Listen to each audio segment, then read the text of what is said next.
Volám sa Miška a som inštruktorka plávania pre bábätká a deti a tento rekvalifikačný kurz som pred rokmi absolvovala u pani Evky Kedroňovej.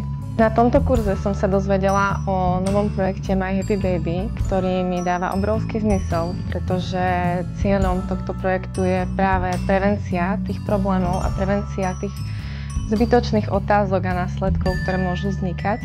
A je krásne, aby ľudia dostali tie informácie oveľa skôr, ako až keď príde k nejakému problému.